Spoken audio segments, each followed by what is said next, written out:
poker's legendary champions, next generation stars, and tireless ambassadors of the game, sharing their wisdom and guiding your journey to high achievement on the green felt. This is Chasing Poker Greatness with your host, Brad Wilson.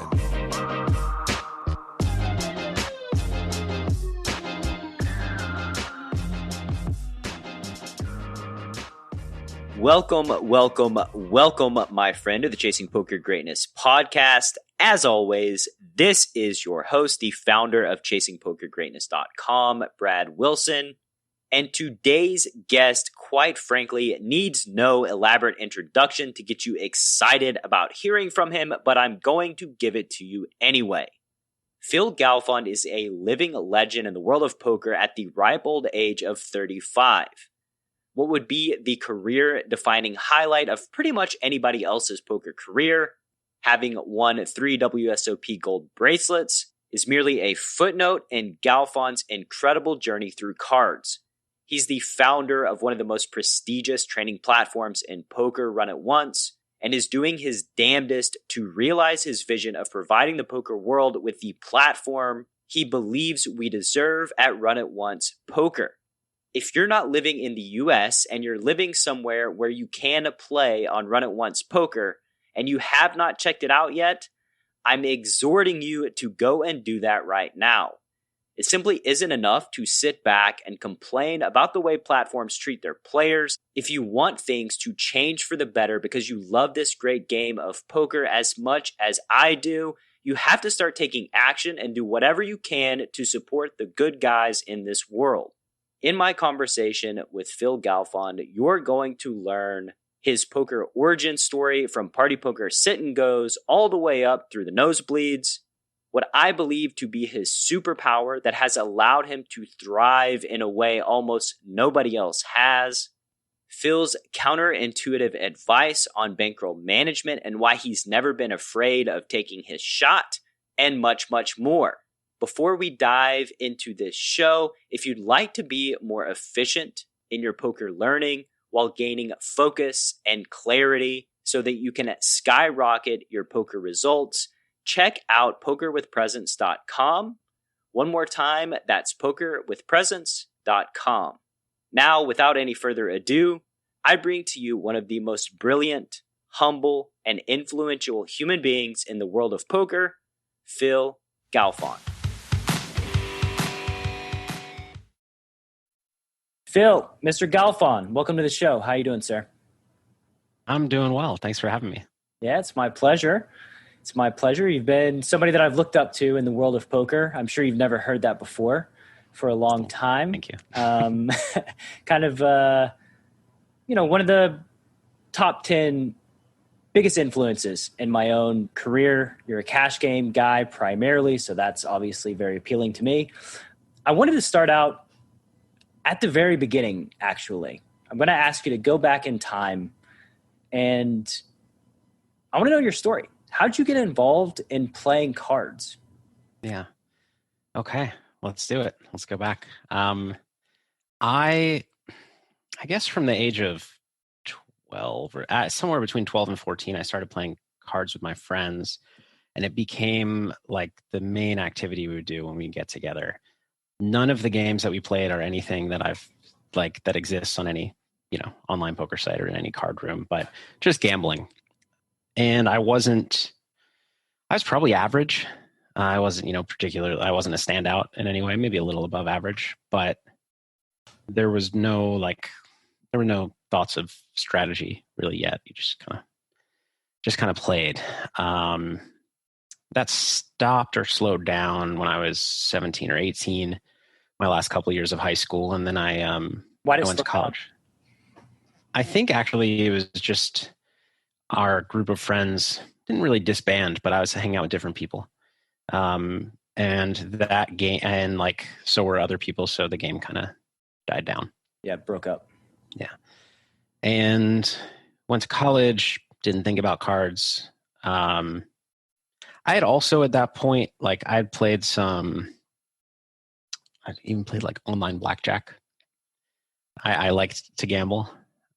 But yeah, I went to college, didn't think about cards. And then, the boom happened. So I started college at the end of 2003. And somewhere around the end of my freshman year, so early 2004, a friend of mine from those games, who I'd known since we were 5, reached out to me and he said, he actually first he won a tournament on Party Poker for like $30,000, and this was the talk of our friend group. Of course, we weren't really in touch that much, or I wasn't really in touch with them, but I heard about it, and he reached out to me specifically and said, Phil, I picked up some strategy books and have been, learning to play well, and I think you'd be really good at this if you try. And so, I don't know, I liked the sound of that. So I did go and pick up a couple of books. The first one I read, I don't remember which it was. It was not a particularly good one. But the second I read was Hold'em Poker for Advanced Players by Sklansky. And through that, I found the 2+2 forums. And I started playing sit and goes on Party Poker in early 2004. And it became, once the semester ended, so like summer of 2004, I played a lot during the summer, and was in part of the sit and go forum on 2+2, which at that time, those forums were very, very helpful. And there's a lot of strategy content. And I became, probably it wasn't until the end of that calendar year that I think I became a winning player in this $10 sit and goes. Oh, wow. So you're playing a lot, and was not an active winning player for a while. Well, I guess I was not playing that much until it's tough to say. I was playing a lot over the summer, probably not playing very well.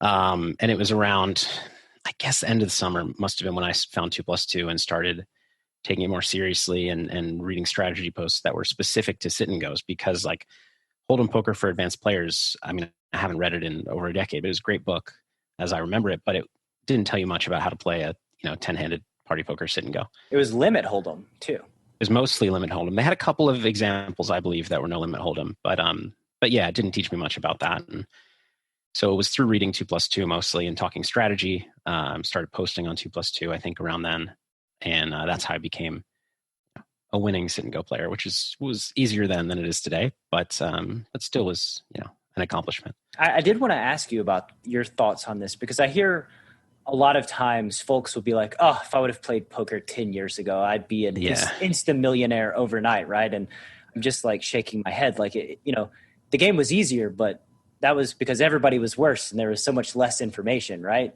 You still had to try. A lot of people still failed even back then. What are your thoughts when you hear somebody say something like that? Yeah, it's tough to say for sure. I think starting from scratch back then would have been easier, but I don't know if it would be that much easier. What I think would be a lot easier is going back to 2005, having a friend who was really good and starting then, because you didn't have to learn as much to be successful then. And if you knew somebody who was really a really strong player, they could get you there, I think, pretty quickly. Which is what happened to me. Is it? Nice. Yeah, I had a spades partner, again, a card game completely separate than poker. We played Yahoo Spades with each other and like constantly chatted. We were regular partners. And then his mom was a blackjack dealer, and he fell into poker like at the end of high school. And then 3 years later, he's like, hey, I'm making a living playing poker. I think you'd be good at this. Same exact kind of thing. And I just never looked back. And he was really way better than me. He very intelligent guy, strategy oriented. And without him, I don't know if I would have been as successful as I was in the beginning. It would have taken me a lot longer on my own. But you find 2+2, which, like you said, back then was just a fertile ground for poker talent and crushers, all concentrated in that one forum. What was like a catalyst when you made the jump from like beating the $10 sit and goes to moving up the ladder? It's a good question. And if I'm being honest, I don't exactly remember. I kind of felt like I was doing the same kind of stuff for a while there as I went from. It was weird. I would move up through the stakes. I never had good bankroll management early in my career or late in my career. um, What do you mean by that? What do you mean by that? I do want to press. Okay. I always kind of pushed it with taking shots at higher stakes. And so I always was aggressive with, bankroll considerations. But one thing I always was able to do and still am able to do if necessary is to just take your shot with, fewer buy-ins than you should if you ask anybody in poker, but then just step back down and rebuild. And that happened to me a lot, that I would move up, to a stake where I had, let's say, in sit and goes like 20 buy-ins or 15 buy-ins, and then lose 5, and then I'd go back. And I would do the same in cash games, move up to a stake where I had, let's say, 12 buy-ins, lose 2, and then go back. I did that a lot. I don't know if it wasn't really, most of the time, it wasn't really a calculated strategy.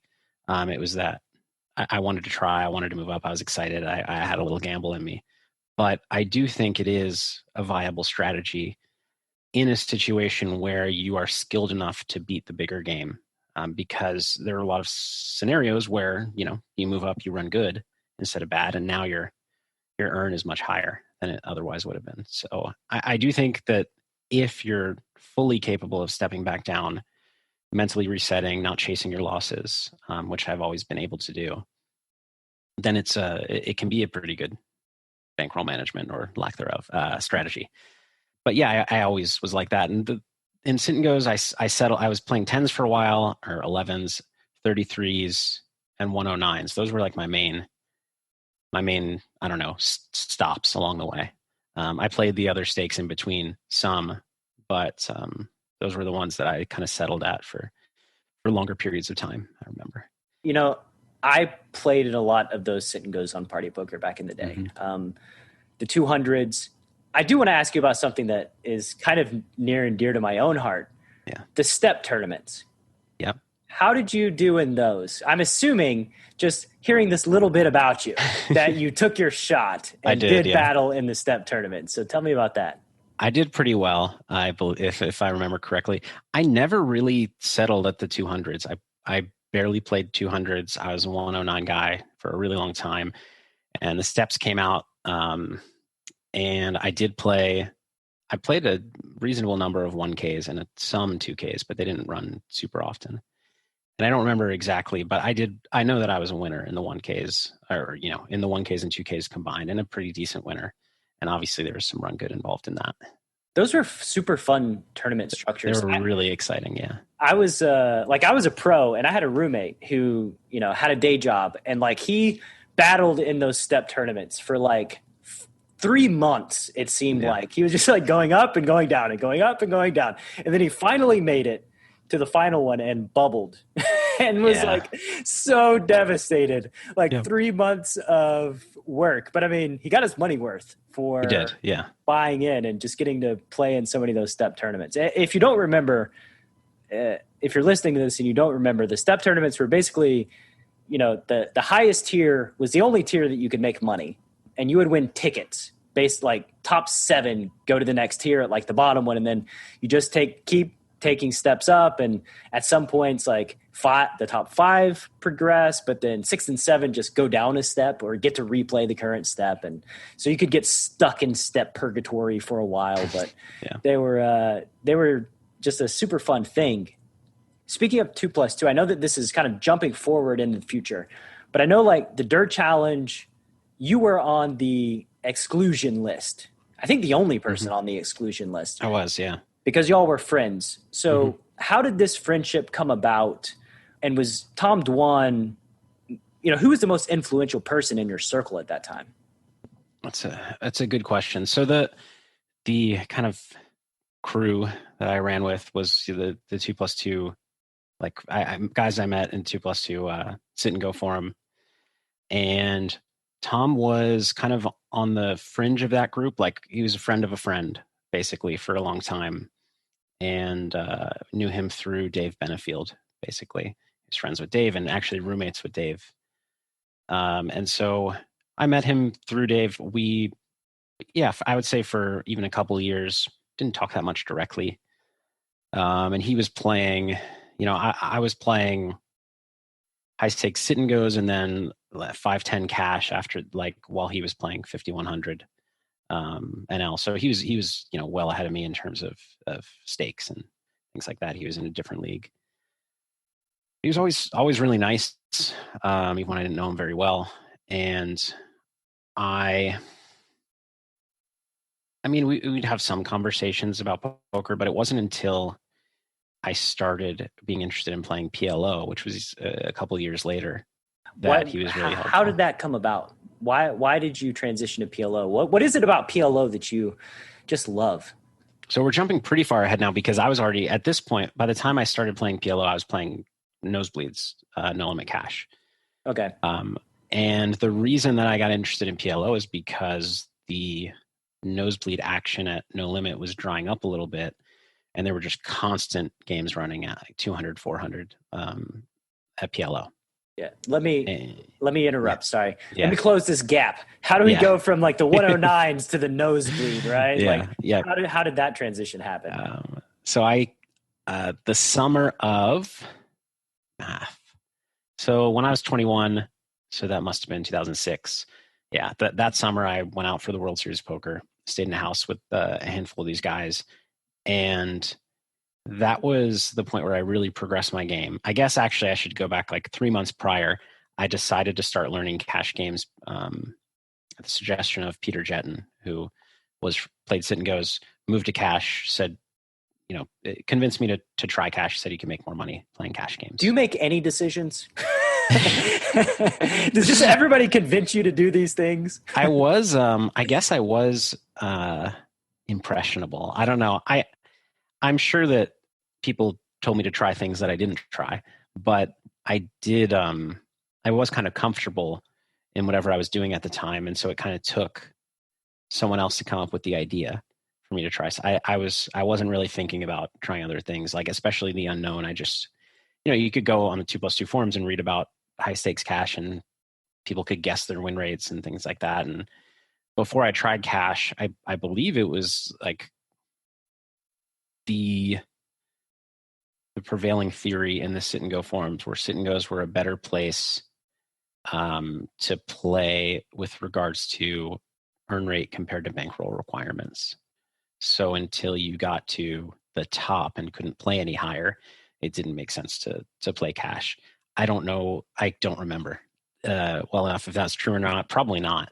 Well, it's biased for sure. Yeah. The sit and go thread. So, the sit and go part of the forum. So there's certainly biases there. And, what you mentioned is, it's a cognitive bias, like the ambiguity effect. We don't know if an outcome is going to be positive or negative, but what you're doing is working. It is positive. Exactly. So it's really hard to switch to something, to venture into the unknown. Yeah. And I will say, to your point, so compared to my peers, I've doubted my own abilities, and in comparison, thought highly of others' abilities much, much more than anybody I know. And, I've over the years met a lot of successful players, super smart people who just 99% of people, they don't care what they have to say. They think they know better. And in a lot of cases they do. But I think I've taken it too far, perhaps, like at least in terms of reality. I have taken it too far the other way. And I think I've routinely assumed that people knew better than me. And so that did lead me to kind of taking advice, probably more than I should have, and not making decisions for myself for a while.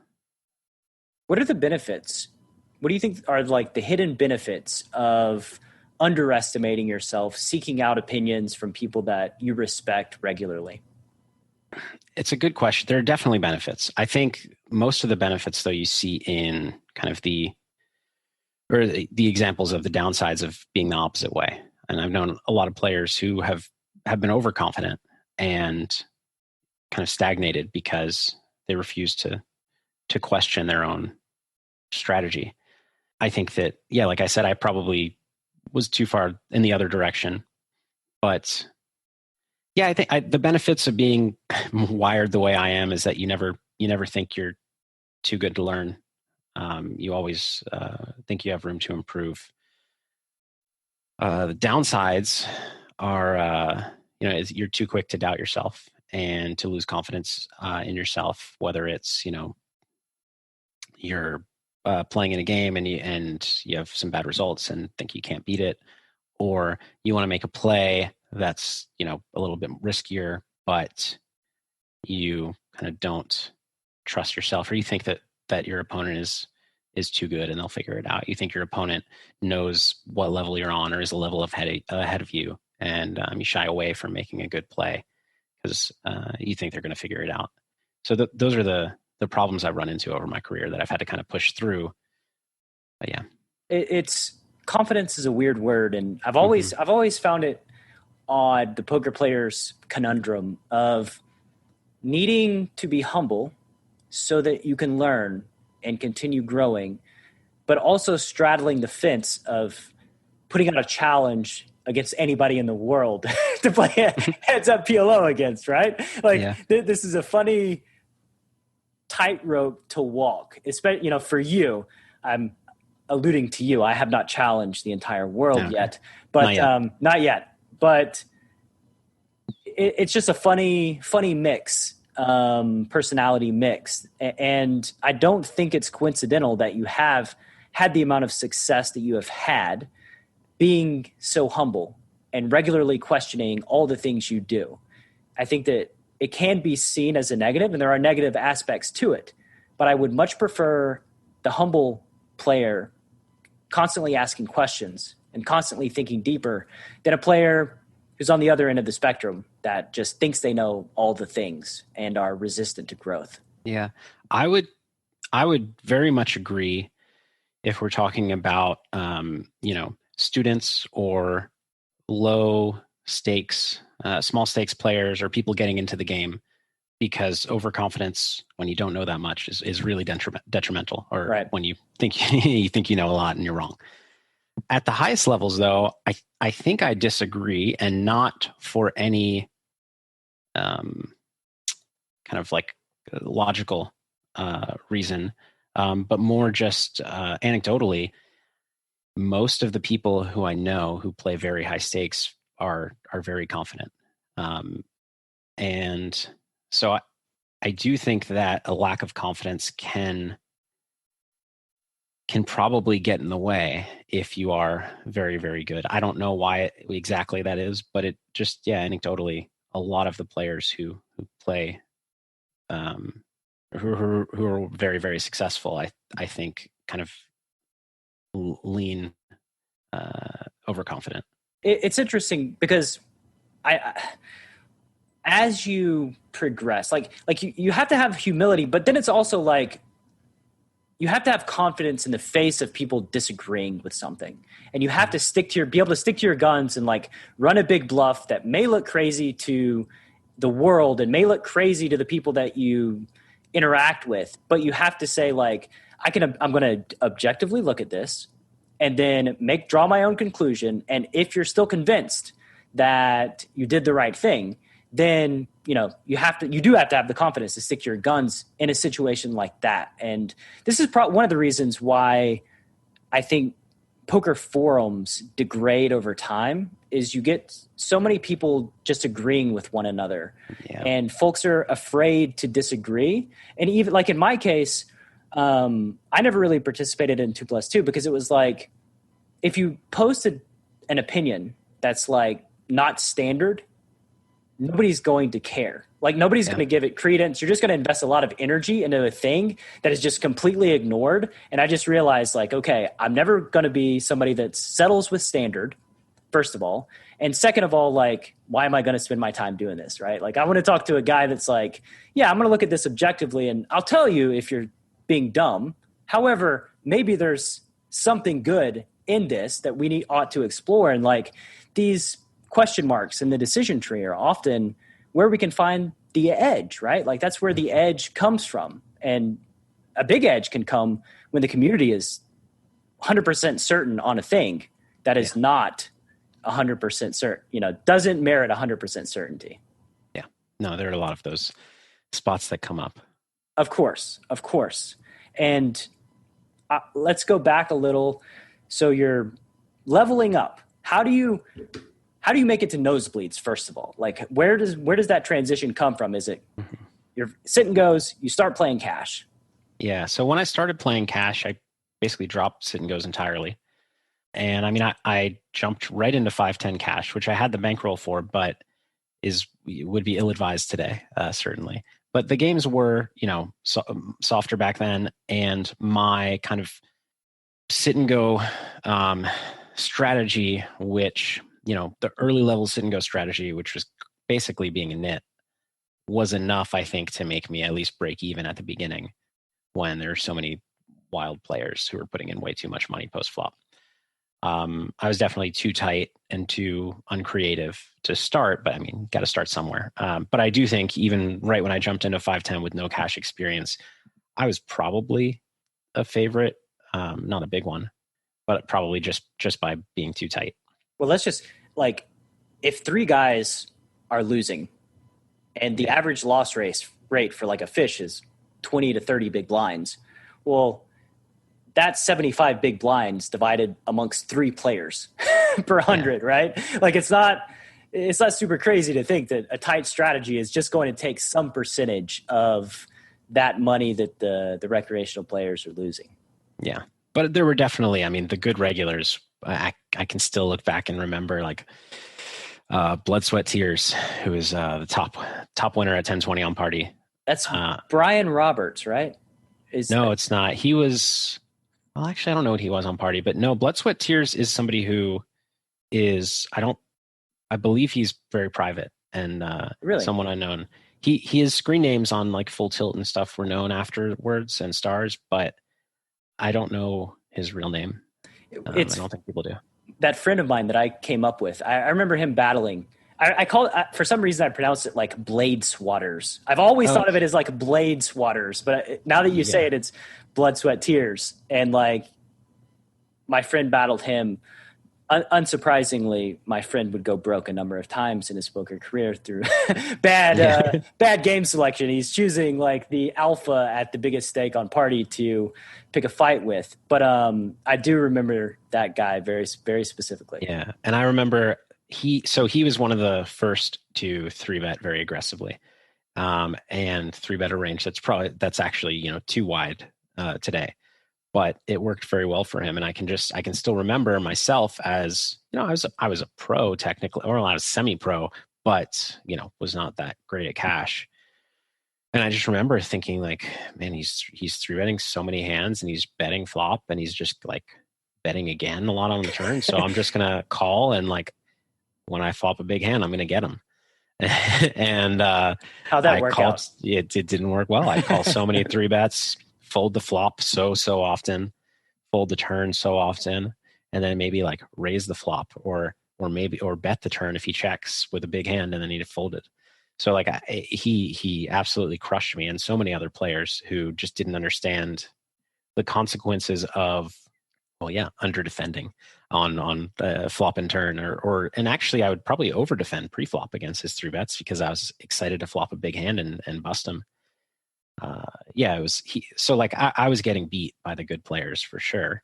So if that money spread out, I was getting I was getting less of theirs, and I was losing some of it back to the better players. And that dude, he was insanely aggressive. Like I remember him being just insanely aggressive compared to the other people in the pool. And like, what happens when a guy's that aggressive is like, he knows how humans react to pressure because he has the experience dealing with humans reacting to his pressure. So like, he's not just going to give you a stack when you flop big, right? Like he's going to realize that like, oh, this guy's taking an aggressive action. Typically they don't do this. The population's going to under bluff. Therefore I'm just going to overfold. And like, when you're the aggressor and you're pushing it like that and guys are just sitting back like a lottery ticket, you're just going to get smashed. Like there's nothing I love more in a cash game than just being super aggressive and guys just falling in line. When they stop 3-betting me, when they stop playing back at me, like I feel untouchable. Yep. Yeah. So he and a few others, probably after him, but figured that out and did really well. But anyways, I was a 5-10 player for a long time. I actually never was like a steady 10-20 player either. So I was a 5-10 player for a long time. I started doing very well at 5-10, and then I played a little bit on Full Tilt and UB. Didn't play any stars yet, and on those sites I would take some shots sometimes 25-50, occasionally 50-100. How did it feel? How did it feel moving up? It was exciting, but the first several shots didn't go well, so it was stressful. Yeah. And I have a very memorable session at 50-100 when my bankroll was 100,000. I was buying in 10K, and I lost. And I was playing against like a true fish, which is why I was like, well, I have to. Yeah, let's do this. Yeah, and I lost. I think almost half of that bankroll before dropping back down. But yeah, there were times like that, and it's funny. I that shot that didn't go well was very memorable. A few times I would play like 25-50 and 51 on UB, and I'd play like it was mostly 6-max games, but there was Pralad and those guys that I looked up to and saw playing the big games. Those are memorable. But actually, I don't really recall the time that I took the shot and it stuck. But I know it happened. But it was just, I don't know. The painful memories are the ones that stand out a little bit more. Isn't that how it goes in life? We remember. We're programmed to remember the times that we touch the stove and it's on and we burn our hand, and not the thousands of times we're navigating the stuff and nothing happens. Yep.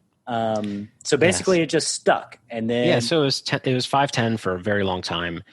A couple shots at 25-50 or 10-20. They had 10-25 on UB also, but 25-50 across a couple sites. Step back down to 5-10.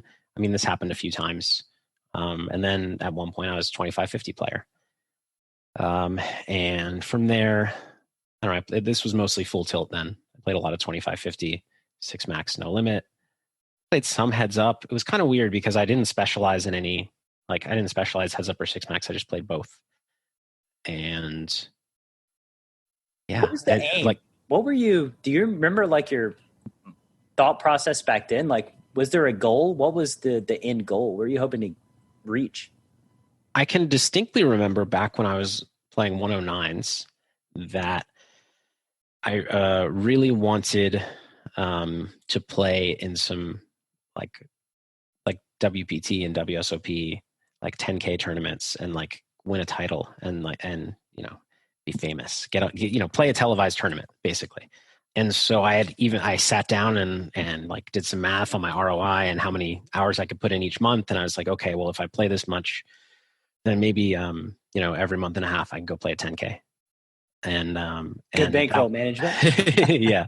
So that was my goal at the time. I didn't hold on to that goal for long. I did go play a couple of 10Ks as soon as I turned 21, but and broke even. But by the time I was playing 25-50 on Full Tilt, like the whole Full Tilt era, it just felt I was just trying to make money to move up. It was like kind of like a video game, and like I wanted to get to the next level. I wanted to beat the next level, and then I wanted to beat the next level. And it was all like I didn't want money for any real world things at that point. I just wanted to move up and compete. And I don't know if I'm sure there was some element of wanting the glory, and some element of just when you play a game, the goal is to win and the goal is to progress. And so I played a lot of video games as a kid, so maybe that's just in my head is like, okay, this is what you do. And I remember times like I'd be playing 51 heads up, and I'd be like, okay, I think I'm ready to try the 100, 200 level. And I just go look in the lobby, and if the only person sitting was Phil Ivey, I'd just sit with him because I was ready. I was like, okay, it's 100, 200 level time. It wasn't about earning money, and it wasn't about maximizing my EV. It was just like, I want to try the next. I want to move up, basically. Do you know where that comes from? Like any idea? Because not everybody's programmed in this way, clearly, because there's very few people that reach the rarefied air of 200, 400 heads up and sitting against Phil Ivey just because you want to, just because he's there. I think I have a weird mix of this, a lot of self-doubt with this kind of little thing in the back of my mind of like a kind of fantasy of like, what if I could be the best? Like, what if I could be wildly successful at this? And so it was never that I really thought I would be or could be, but it's like, I thought maybe there's a small chance, and so I'd never find out if I don't try, I guess. So I guess it was that like it's tough to, I don't know how to define it because it's not that I thought I was going to be the best. I never thought that was probable, but I guess I always wondered, what if I could be? This alludes to, foreshadows the future. I would think with Run It Once Poker, and just why it is in existence, right? I think it does foreshadow. I don't want to skip ahead to that part of the story though.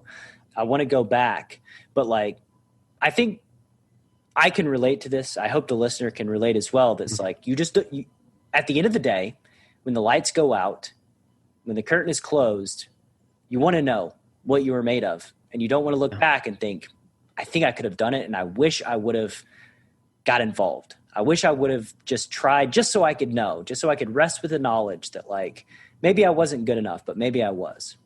Yeah. Yeah.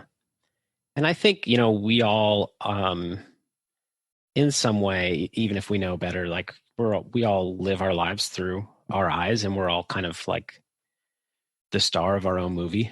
And I think you just kind of wonder, you hope, you always, dream big, whether you think it's realistic or not. There's at least for me, there's always the dream. I remember, when I was 14, I played high school football and I was like, oh man, what if one day I could be in the NFL, which I had 0% chance, 5'6".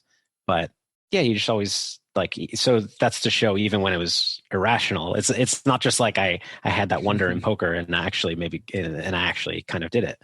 I just had that in everything, that I was interested in. Like, what if I could really, really compete at a high level? Like, well, what was your home life? What was the influence of your parents on that thought? Because I feel like it's an important point. I had a very good childhood. My family was very supportive. I was the first grandkid on both sides, so I had a lot of love and attention from all around, all angles. And I was especially as like a very little kid, I was very advanced, and so not only was I the only kid on the only grandkid on both sides, with a big warm family, but I was being told that I was you're very special. smart and I'm special. Yeah. So I'm sure that contributed somewhat. I mean, I didn't like, if you were to look through I was a pretty poor student. Like I was like a 3.0 student. Me too. But I just never did any of the required work. I never studied. I think I built bad habits in elementary school because everything was super easy and I get straight A's without trying. And then by the time you get to middle school, high school, you can't get straight A's without trying, or I couldn't, at least. I wasn't. Me neither. Smart. Yeah. We're not smart enough. Yeah. So I built some bad habits there. I'm trying to think. I don't know other than that what contributed to it, but I guess, being told I was special from an early age could have contributed. It can't hurt. Well, I think it can hurt in a lot of ways, and I think could even contribute to some of my self-doubt. Like if I'm doing something with no positive reinforcement, because I grew up so used to positive reinforcement. That's a great point. So let's say I go whatever, I post a training video and nobody says anything. I'm like, oh, maybe this was bad. Maybe I guess, So I think look, everything that happens to you in childhood, like you can't get out of childhood without issues. Exactly. So, you can't, but it's better to be like positively reinforced than negatively reinforced. Yeah. It's better to think you can do too much than to believe that you can do too little. And so you moved up the stakes. Now I think we're in an appropriate time to introduce the relationship with Tom Dwan and his influence in your PLO career. Yeah. So once I was interested in playing PLO, I mean, the thing about Tom, that he was always just extremely generous with his friends. And, you know, I mean, at that time, I was already playing high stakes, no limit, but not like he was battling the best in both games all the time. So he was always a tier above me. And I was playing a WPT in Toronto, like Niagara, I think. And we were all staying in a hotel, a bunch of us.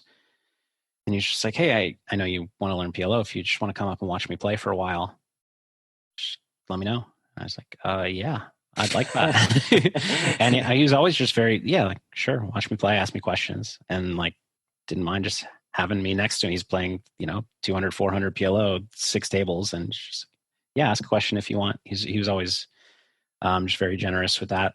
And I mean, it's not like I learned everything from him, but it's obviously, a very lucky, fortunate situation to have to learn from one of the best. And the really special thing about Tom is that we talked earlier about kind of me taking advice of others too much and all that. I kind of think of him as the prime example of the opposite. And he wasn't interested in what 2 + 2 thought was standard. He wasn't interested in what Clancy's book said. He just figured things out on his own, and he had his own theories. And, more often than not, they were right. Sometimes it had him doing some dumb stuff, but more often than not, he was doing things that, he realized were good before any of us, like, that we wouldn't dare do, because it's not what the book says. You don't do that. Exactly. So he was a great person to know for that reason, because he kind of opened your mind to other things, to the possibilities. Sorry if there's background noise. There's baby. Okay, cool. I understand. I can't hear anything. All right, good. But it was like something I alluded to earlier that was like, with the blood, sweat, tears, he's pushing people. He's getting deeper in the decision tree where he has plans and other people don't really have plans. They're kind of winging it. And like, there's just something to be said. Like, in life, it seems so obvious. Like, my grandparents, I cannot convince them to try sushi. I can't do it. Like, not one time, even though the downside is so small. Like, you don't like it. But the upside is you get to enjoy it the rest of your existence, right? And poker, in some ways, is similar in that, you can do things where you look like an absolute idiot.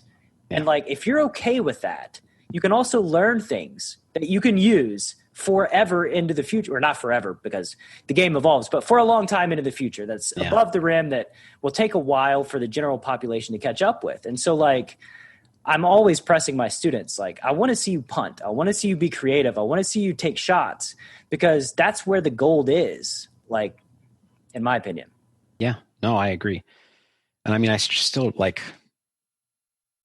remember, like, I mean, this sounds silly to people who, have only been around poker for 5 to 10 years, but, or less, but like back then when you 3-bet, you c-bet. And I would watch Tom would like 3-bet and not c-bet. And it's just like, why are you doing that? What's going on? But like, that's like I said, a lot of the things that he did, turns out they were better. But we didn't know at the time. And he was bluffing in spots where people had 0 bluffs because they always had showdown value, and they would never turn like a showdown hand into a bluff. And a lot of things that seem silly to players now, but back then, the game wasn't as advanced, and the kind of common, wisdom, just didn't have you making plays like that. What's interesting is there's so much to gain.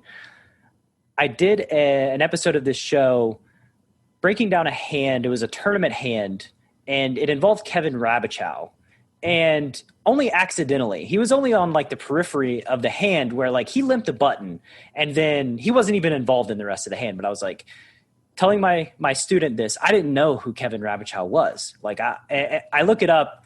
He's like, let's see the player who limped on the button. I'm like, it's Kevin Rabichow. He's like, oh, he's my favorite run at once coach. Yeah. And I was like, oh. And so like we go into like breaking down the hand, and the point that I tried to make was like, if somebody does something who you know is thinking at a high level that is against what you currently know, you should likely investigate that something's happening there. There's something that you don't know that they know. And so trying to figure out like when a great player is doing something that just goes against all of your instincts and all your conventional wisdom, it's probably a good opportunity to dive in deep. Yeah, definitely. And fortunately for me, I've always been open to things like that. But I do think now that we're talking about it, I do think I kind of stayed within the kind of framework of what I'd learned from other people for a very long time, even as I was a successful high stakes player. And I think my skills kind of, or my edge came more from, I guess, hand reading and than my game plan. I think I just, and so anyways, so I learned a little bit from Tom about PLO. I was watching Card Runners videos. I was watching a whole bunch of Brian Hastings and Brian Townsend PLO videos. And I'd say I probably learned most of my PLO game from Brian Hastings, his videos. Nice. And when Dwan did the famous Dwan challenge and excluded you, any specific reason for that? Y'all were just too good of friends, didn't want to risk the friendship? I think it was a couple things. One, we were good friends. He knew I wasn't going to take him up on it, anyways. But he had other friends who weren't going to take him up on it that he didn't exclude. So I think it was that, and he did respect my game a lot, and I think he felt like it was the right thing to do to not include a challenge to me because he didn't want it to look like, by me not accepting that I was, not good enough. He also threw you a bone too. Yeah. Because people were like, the one guy is not playing. Who's this Phil Galfond guy? Like, it raised your profile It did. in a big way. I mean, we're talking about it right now because of that, right? Yeah. That's a very generous thing for him to do, like in retrospect, for just you.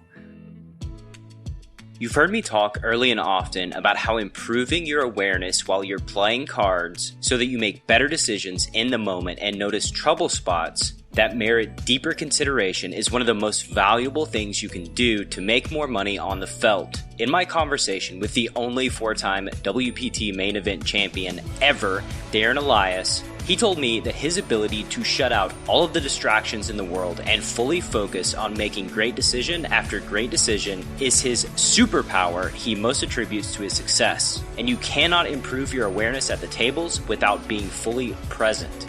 When you learn how to stay fully in the moment on the green felt, you can finally have a clear path to becoming the absolute best version of yourself, which leads me to Jason Su. Jason is one of the foremost authorities on the planet when it comes to playing poker with presence. As a matter of fact, he even wrote the book on it.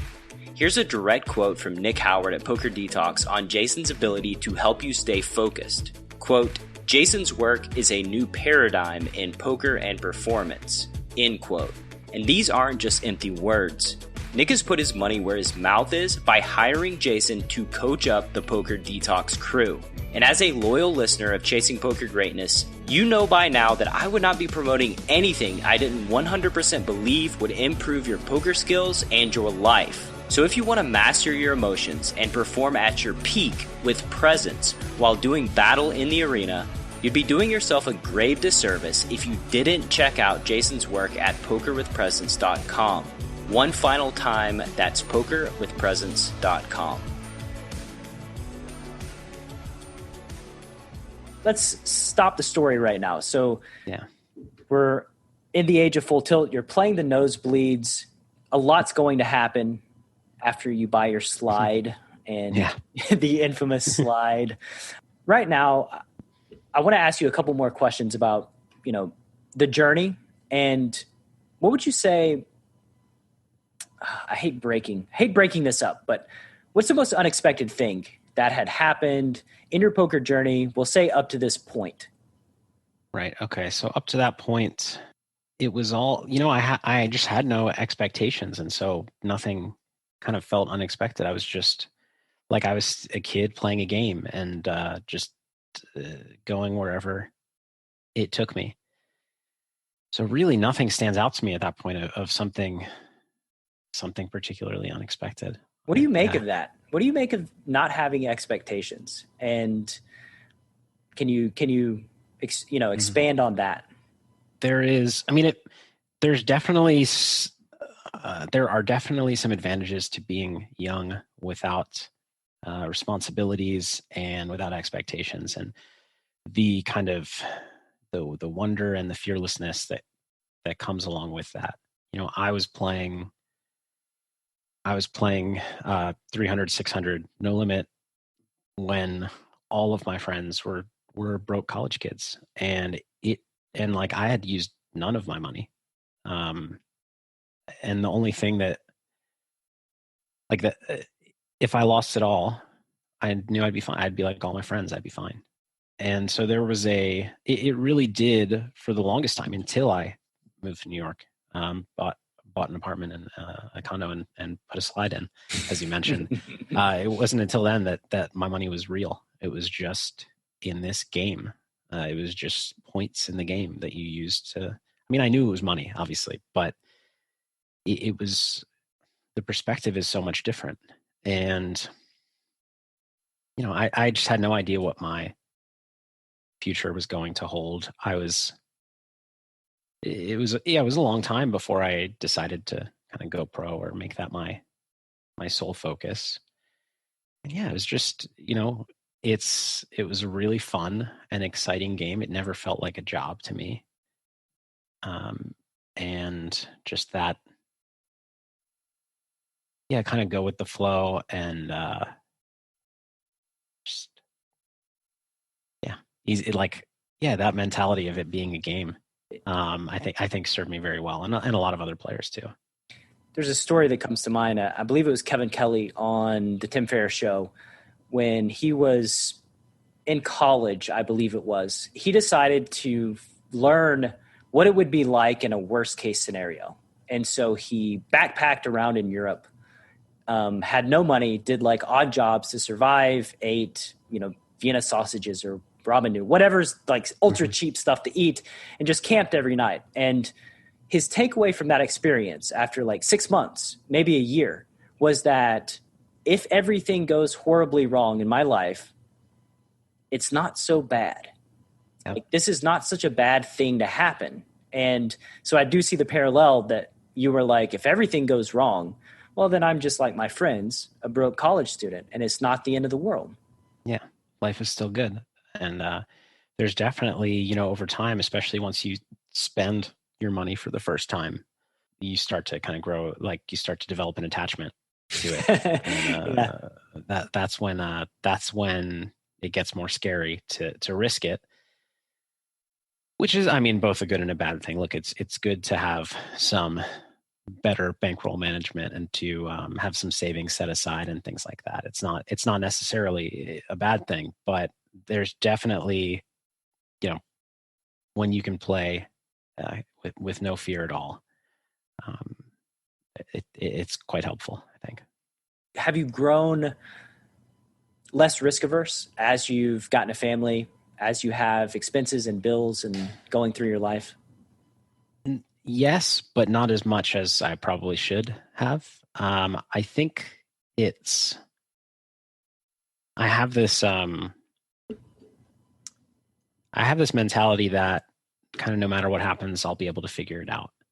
And I think right now that, like, if we really think about it, it happens to be true because I've got, I have the ability to play, I have the ability to teach, I have a brand. So if I actually just went entirely broke or in debt, I think I could pretty easily land on my feet. So that it actually is true for me now. But I think I kind of had that feeling before that was true, and probably still would have that feeling even if that weren't true, that I would figure it out. It'd be a challenge and there'd be some tough times, but I would figure it out. And I mean, in some ways, I've been like the last several years has been a struggle with, pouring so many resources into Run-It-Once poker, and so I am kind of tell me about the struggle. Getting a feel for that. Is there doubt? What does that struggle look like and feel like? There's been more, like in the last few years, I've had more financial stress than I have, I guess, at any point in my career. And it's because, Run-It-Once poker, I've put so much money in. It has taken like not only my own money, but anything that's come through Run-It-Once training that would have been profit has gone in, and it has continued to require more. There's doubt in, look, I mean, I don't know. I'm confident in what we've built so far and what we've been what we are still building. Very confident in the product that we're building, and pretty confident in, our ability to make good decisions for the business and our kind of vision for the types of policies and features that should exist in the poker world and could be successful. But there's definitely a lot of doubt that it's going to work, but that's just realistic because the challenge of growing from a very small site, just being a small site presents so many challenges. Namely liquidity. When you don't have liquidity, your product's worse, and it's really hard to compete with a site that has, traffic at whatever, 100 NL all day, every day. So it's an uphill battle. I have some, I don't know whether it's going to work or not, but I wouldn't necessarily say that it's like doubt in what we're doing, but more just kind of being a realist and, the challenge of building a site from scratch and fighting that uphill battle against competitors that are already so big is a challenge that may be too big to overcome, even with us doing everything quote unquote right. I hope not. I hope not too. I hope. Yeah. I very much hope not. The reason you may be on this show is because of the blog post that I wrote, and it was just when I look at the poker landscape, especially in the United States, it's so bad right now. Yeah, it is. There's such limited options. Nobody's innovating. Nothing is improving. Customer service is getting worse. Like it's almost like in the last 15 years, we talked about the step tournaments and party. Like they're innovating. They're trying new things that had never been done because there's competition in the market. They're trying to differentiate themselves, and that's just stopped happening. And I want Run-It-Once poker. I say this with every fiber of my being. I want it to be successful because it is, number one, I trust you. I think that I trust you to look after the player and to think about the player, because this is what I think about all the time is like the player's experience. How do we do the right thing for the players? And you're the one entity that I know is going to put the player first. And so I want to do anything in my power, my audience's power, your audience's power. Like, what can we do to give Run-It-Once poker a higher chance of success moving forward? It's a great question. And I think we're kind of seeing the how limited we are as a community in terms of kind of, making things happen and giving consequences to both, good and bad actors. We're seeing, people complain about this site or that site, yet the traffic is still there. And when you're a poker player, whether it's recreational and you're playing for fun and you want a big guarantee, or you want traffic at the time that you're available to play, or you're a pro and it's your livelihood, it's really difficult to go against your best interests in an effort to quote unquote do the right thing. Prisoner's dilemma. Yeah, it's and I wouldn't ask anybody to. It's a really big challenge. What people can do to help run at Once Poker is to play when they can, and when if there's volume at their stakes, or they can try to start games at the stakes they play. And it's, people with audiences can spread the word, but realistically it's a challenge, because it's tough for you to tell, if you have students and that are trying to earn a living playing poker, to tell them to move their bankroll and their volume to a site that has their stakes running 1/5 of the time as often as PokerStars or GG Poker or whatever it may be. And so it is really challenging. The biggest challenge is like a lot of your audience. I don't know how much you know the analytics, but I would assume the majority of your audience are U.S. players. Like you have a large American audience that cannot play on Run at Once Poker. Yeah, I think probably half. I mean, it depends what we're calling my audience, but I think about half is probably U.S. based, and they can't play on Run at Once Poker. And there are others in countries that can't play, whether it be Australia or France or who knows. Is there any talk of some sort of partnership to get you into the U.S., like somebody, whatever, partnering with some land-based casino or something that wants to fund a transition to online poker in the U.S.? Is this even possible? It is possible, and it's something that we've talked about and periodically have talked to individuals or businesses about. But the problem is, we're not feature complete. We don't have a full platform yet, and we're working towards it. But the problem with trying to arrange any kind of partnerships like that is, we have to say, hey, we need your help. You need to invest in us so we can finish developing our platform faster. And then, in a year, we're going to have this, and this, and we'll be completely ready. And, they have, anytime somebody is kind of pitching another business or individual on what they're going to be able to do and where they see the future going. I mean, people are used to that being exaggerated and used to that, whether it's exaggerated intentionally or unintentionally, because, the founders' expectations are unrealistic. It's hard to, I think it would be something that's more viable once we've completed our product. But one could make the argument that GG is feature incomplete and that WSOP.com in the US is feature incomplete. Like one could make these arguments that there's still a lot of room for improvement on these. You could. And I mean, I think more so on the WSOP side, but they have cash games, they have sit and goes, they have multi-table tournaments. Yeah, it's true. And I think probably, getting sit and goes and multi-table tournaments complete, even if we don't have all the features that we've dreamt up, would be enough to kind of make us, it would be enough to make us feel that we have, mostly complete product. And it would definitely be enough to make other people feel that we, have complete product, because those are a lot of the things that we want to add beyond that are unique and, aren't needed if we're comparing us to somebody else. I hope you can figure out a way to reduce stalling. This is my biggest pain point in life, is stalling, online and in real life. I think the incentive model is broken when stalling becomes a thing that generates profit. Like it becomes like a good strategy. Like when a thing is a good strategy that is bad for user experience, it needs to be rethought, and the incentives, in my opinion, ought to be reconsidered.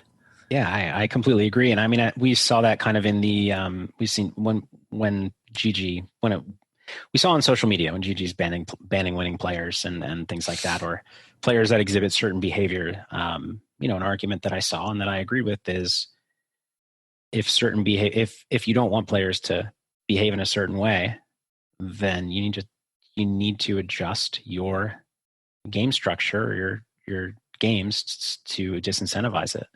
It's pretty obvious. That's the way, and that's the way I feel as well. Now, disincentivizing stalling, I think it takes a lot of creativity, and actually, we're still quite far away from completing MTTs, so it's actually not something we've brainstormed recently. It's something we probably talked about 4 or 5 years ago and haven't revisited. But I do think there's always a way, or there's always at least a partial way to get creative and think of some things that improve experiences like that.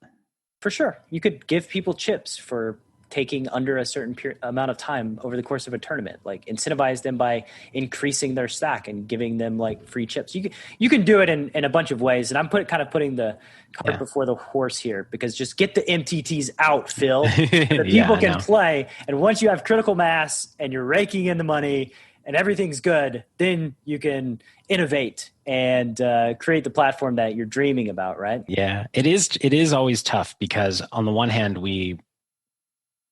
we're a new site, or we're not as new anymore. We're a small site competing with a lot of big sites. And so I do think differentiating ourselves is important when, if people want to play whatever traditional poker with all the same features that they're used to, there are better places for them to play. You're underestimating one thing.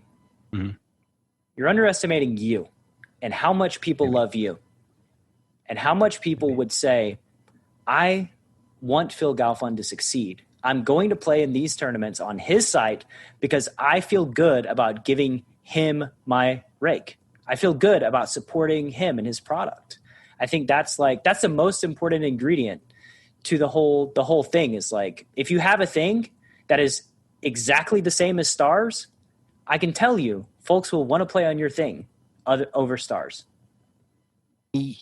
I partially agree, but it's not going to be, when we launch tournaments, if we launch tournaments tomorrow, which we're not going to, sorry, it would not be the same as Stars, because they have a $6 million guarantee, or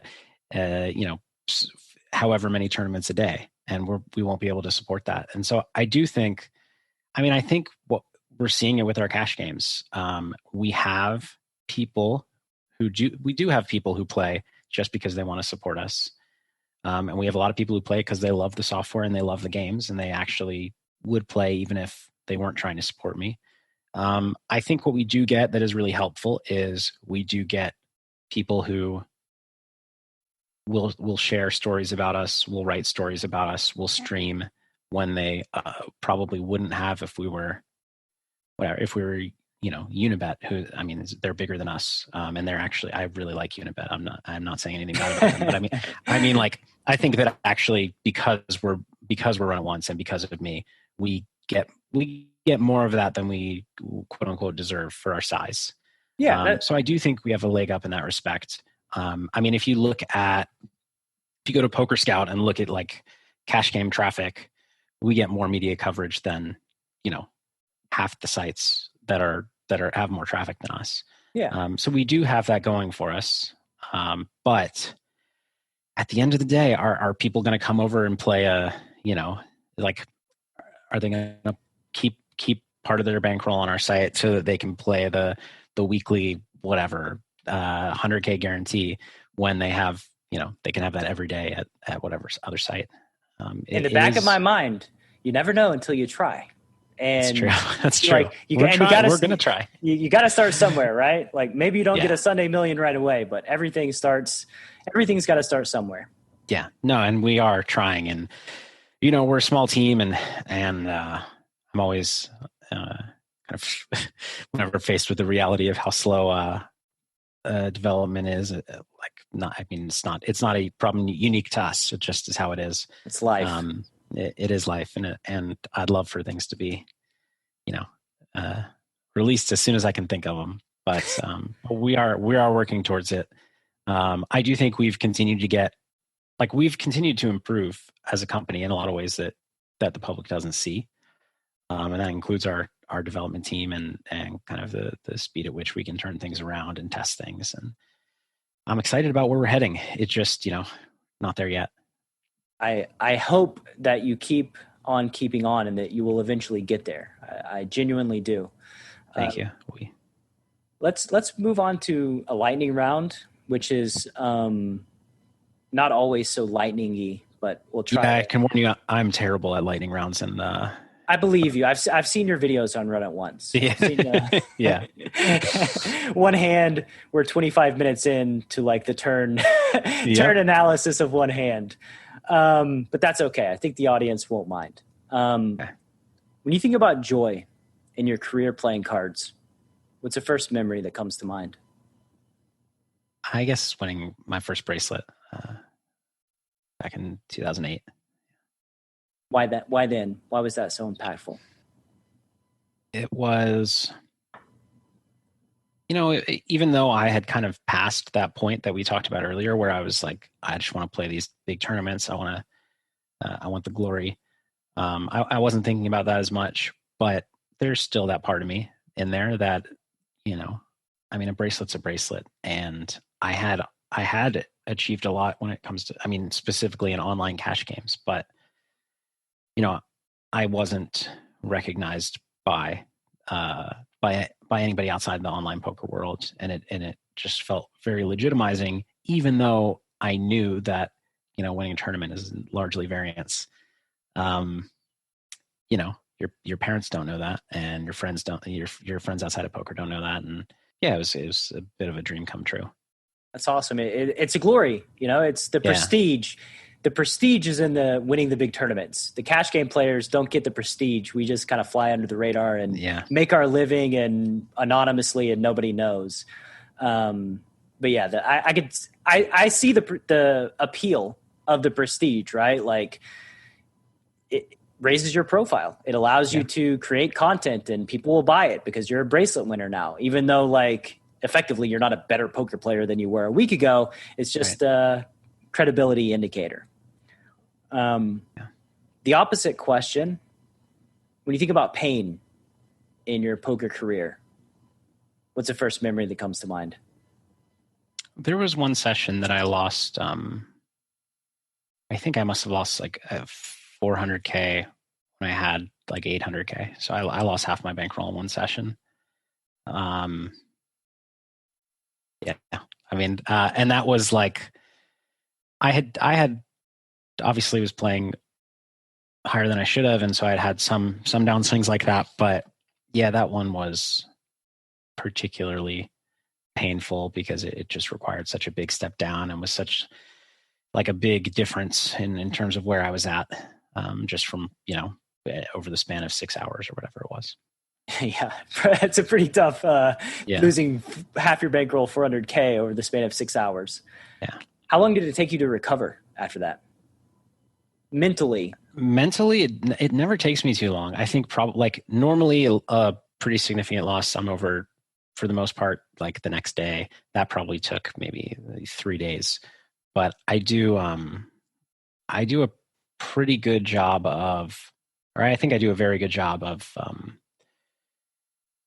all it requires is for me to kind of reset and accept my new reality. And once I do, and I'm like, okay, so now I have 400K.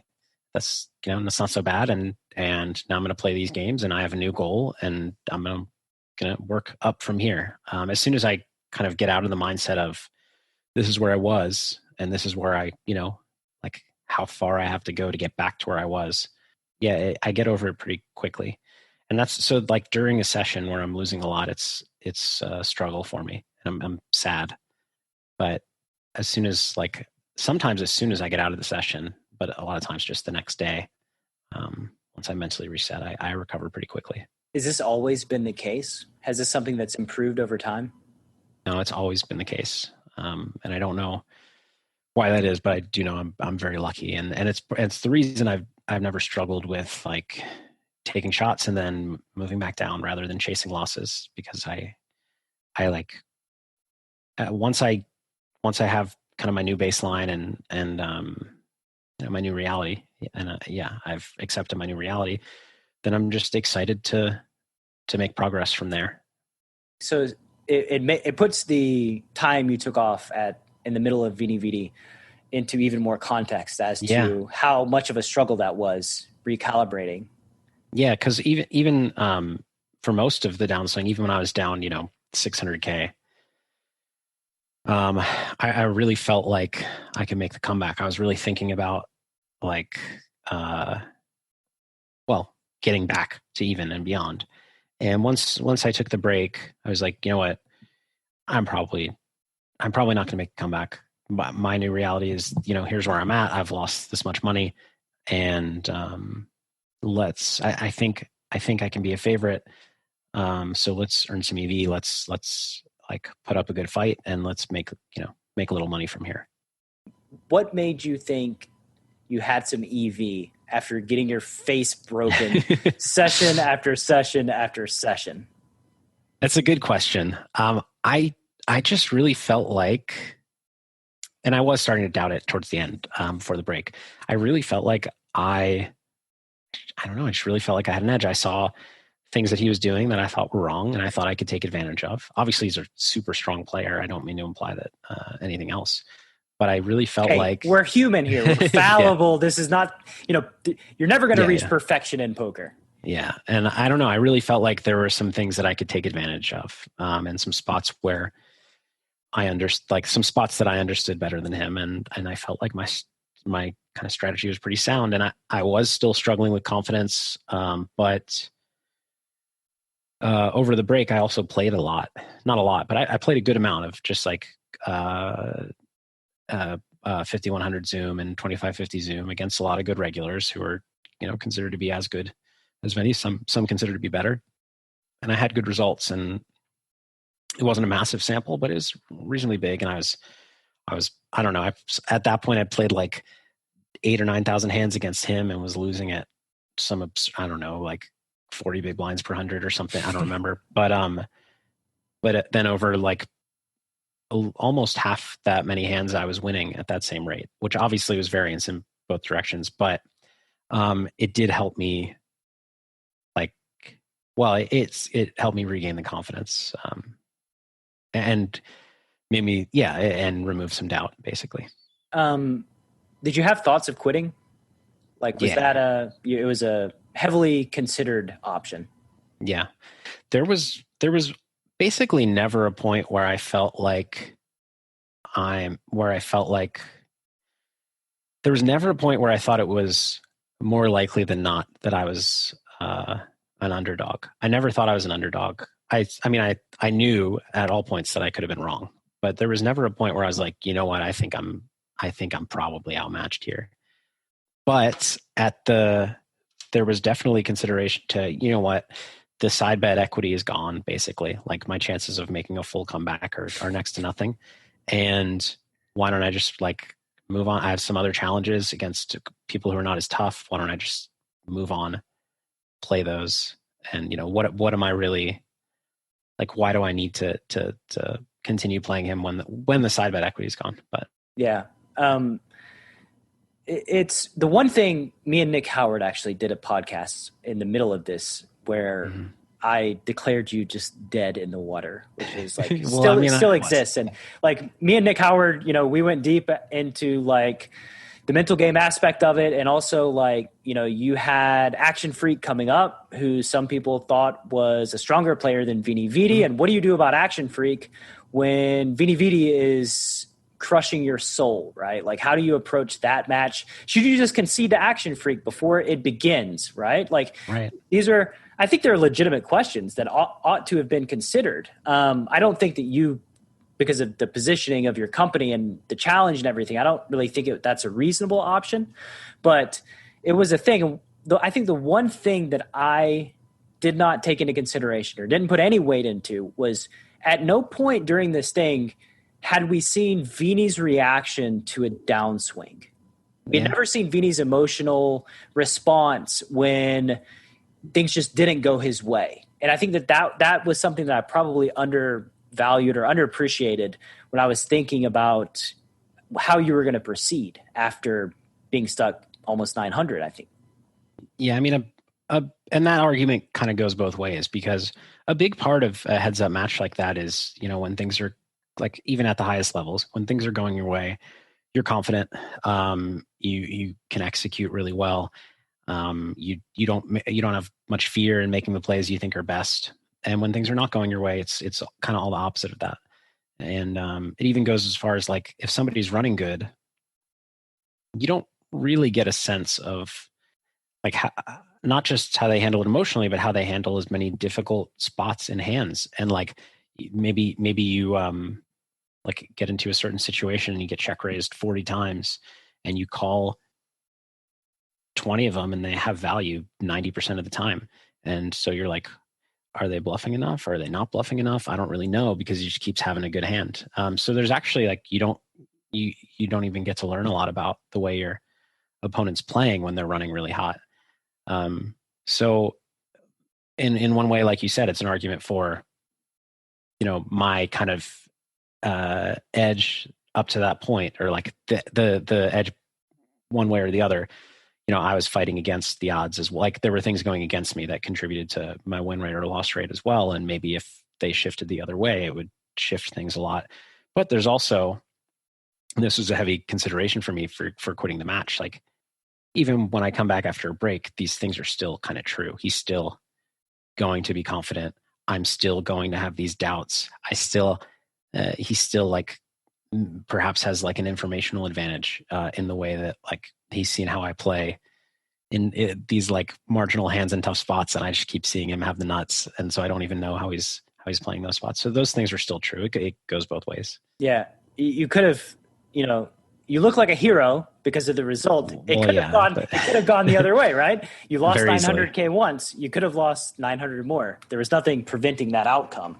I hope you had a documentary filming this thing. Like, this is like the greatest poker story. Like, I wish I did. Obviously I didn't know it was going to play out the way it did. And I kind of thought that I had some thoughts about trying to, put together some sort of mini documentary after the fact, but I think they needed to be there. Like, I did film all my sessions, including webcam. Don't have any plans. I want to see the wife's reaction. Like, I want to feel sad on a beach, sitting in a cabana somewhere, just like, oh, this guy. Like, then the montage in the desert where you just come back and bring it all home. Yeah, that's what we don't have it, unfortunately. Okay, we got about 10 more minutes here. Let's more lightning-y, all right. Less roundy. Okay. Let's if you could gift all poker players one book to read, poker or non-poker, what would it be? That's really, really hard, especially because I don't read many books. Piece of content, just something that is important to you. This is not very lightning-y, as expected. I love the Phil Galfond interview of, I don't read very much, I wasn't very good at school, and I'm a degenerate with my bankroll management. Yeah, that's the truth. Man, I guess I'm going to go with Elements of Poker, because it's one of the few books I've read that I can remember, and I do think that any kind of, I think learning how to handle yourself as a pro and how to handle tough situations is a lot more important than anything you're going to learn strategically from one source. Tommy Angelo will probably love that. He's coming on in a couple of weeks for round 2. Nice. So he'll probably be super happy that Elements of Poker got the shout out. I think Tommy's always happy. I know he is. He is. He's like the whole like Poker Goat tournament that was going on Twitter. Like, he's emailing me like, this is the most fun I've had since Twitter. I just love this. Like, he's just always super upbeat and happy. And like, that's something that I'm jealous of, because I go through my phases of happy and then not so happy. Yeah, no, me too. It's amazing that he's able to do that. It's pretty awesome. Or at least it seems that way. Obviously, we don't know what goes on. Yeah, we don't know. The first conversation I had with him, he did mention a time that he considered suicide because of a bad poker session. So like, this is the reality, I think, in that, like, with Nick Howard and diving into mindset and spending so much energy into mindset, you almost know that somebody who becomes an expert at something, like somebody that becomes an expert in being happy and living a fulfilled life, has probably been through it. And this is the other side, right? They've been through all the things, and this is the natural evolution of them. Yeah, definitely. If you could erect a billboard, every poker player's got to drive past on the metaphorical way to the casino, what does your billboard say? Oh, runatonce.eu. There you go. Shameless promotion. Yeah. Just like I wanted. What's something people would be surprised to learn you're horrible at? Well, okay. I'm not horrible at it, but people would probably be surprised to know that I'm probably like average at doing math in my head, like arithmetic. Yeah. That's reasonable. I think math is both overrated and underrated in poker. I'm good at math on like a general level, but not at that. Not at Bill Chin's level. Right. That's No. not comparing ourselves to Bill Chin.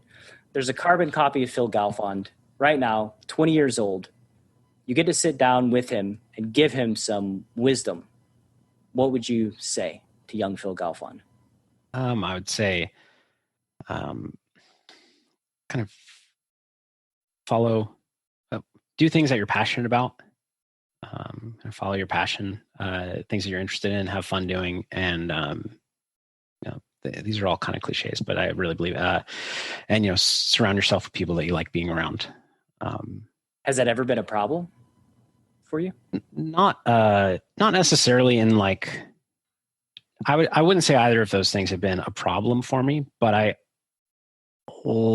think everyone, sometimes you end up with friends or acquaintances that you'd rather not be around, or working with people that, like, you might say, okay, well, yeah, this person is not that pleasant to work with, but they're so good at this thing. Or, I think they, I maybe like, yeah, this person, maybe I don't know if I trust them or not, but like they could help me learn poker really well. Like I just